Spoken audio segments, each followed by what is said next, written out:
बिहार में आने वाले दिनों में चुनाव है और ऐसे में जहां चुनाव आयोग अब बड़ा कदम उठाए हुए है, स्पेशल इंसेंटिव रिवीजन यानी कि एसआईआर जो हो रहा है उसको लेकर तमाम तरीके की बातें चल रही हैं। सदन में भी मुद्दा उठा, सदन में भी विपक्ष के तरफ से इसी बात पर हंगामे किए गए। विपक्ष का कहना है कि इसको जो है वो एक साजिश के तहत किया जा रहा है, बीजेपी के इशारों पर चुनाव आयोग काम कर रहा है, तमाम चीजें। ऐसे में आपको बताएं कि बिहार में हर विधानसभा क्षेत्र से 25,000 वोटरों के नाम कट सकता है। जी हाँ, इस काव्यात से विधानसभा चुनाव की घोषणा के पहले ही राज्य के कई विधायकों की टेंशन बढ़ गई है। वोटरों के नाम हटाने या कटने का कारण राज्य में चल रहा मतदाता सूची के विशेष गहन पुनरीक्षण यानी कि एसआईआर का काम है। एसआईआर के तहत गणना प्रपत्र जमा करने की अंतिम तिथि से एक दिन पहले यानी कि 25 जुलाई तक भारत के चुनाव आयोग ने कहा है कि बिहार की मतदाता सूची से 61.1 लाख मतदाताओं के नाम हटाए जाएंगे। उसके पहले चुनाव आयोग ने कहा है कि अधिकारी अब तक 99% मतदाताओं तक पहुंच चुके हैं। 7.9 करोड़ मतदाताओं में से 7.21 करोड़ गणना प्रपत्र जमा और डिजिटल किए जा चुके हैं और केवल 7 लाख ने ही अपने प्रपत्र वापस नहीं किए हैं। चुनाव आयोग ने कहा है कि जिन 61.1 लाख मतदाताओं के नाम सूची से हटाए जा सकते हैं उनमें से 21.6 लाख की मृत्यु हो गई है।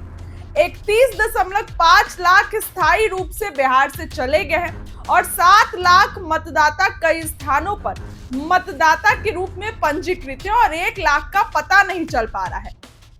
ऐसे में चुनाव आयोग के तरफ से अब जो ये काम किया जा रहा है तो इसमें 25,000 मतदाताओं के नाम हर विधानसभा से कटने के आसार नजर आ रहे हैं। चुनाव आयोग का यदि यह आंकड़ा सही है तो बिहार की 243 विधानसभा सीटों में से प्रत्येक निर्वाचन क्षेत्र से औसतन 25,144 नाम हटाए जा सकते हैं।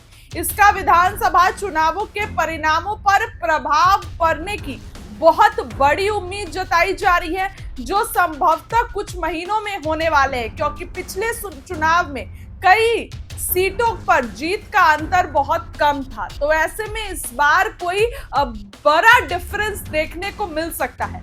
2020 की अगर बात करें तो 2020 के चुनावों में 11 सीटों पर 1,000 से कम मतों के अंतर से, 35 सीटों पर 3,000 से कम मतों के अंतर से और 52 सीटों पर 5,000 से कम मतों के अंतर से हार का सामना करना पड़ा। विपक्षी महागठबंधन जिसमें आरजेडी और कांग्रेस सहित अन्य दल शामिल हैं और जो इस प्रक्रिया का विरोध कर रहा है और इसे जल्दबाजी में किया गया चुनाव बता रहा है। 27 निर्वाचन क्षेत्रों में 5,000 से कम मतों से 18 सीट पर 3,000 से कम मतों से और 6 सीटों पर 1,000 से कम मतों के अंतर से हार गया।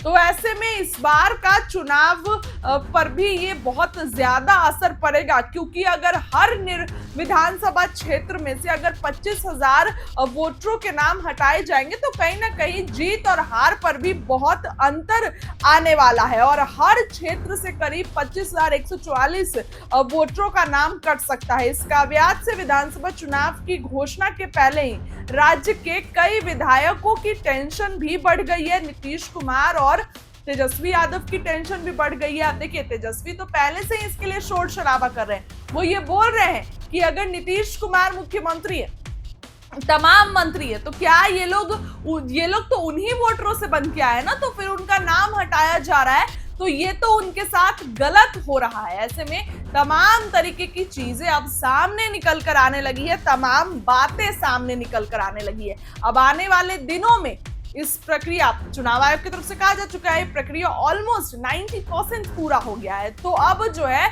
वो देखने वाली बात होगी कि अब इस पर सत्ता पक्ष के लोगों को भी कहीं ना कहीं नुकसान होगा और क्योंकि जिस तरीके से 25,000 वोटरों के नाम कटेंगे तो जाहिर सी बात है कि नुकसान होगा। फिलहाल क्या लगता है आपको, कमेंट करके बताइए। बहुत बहुत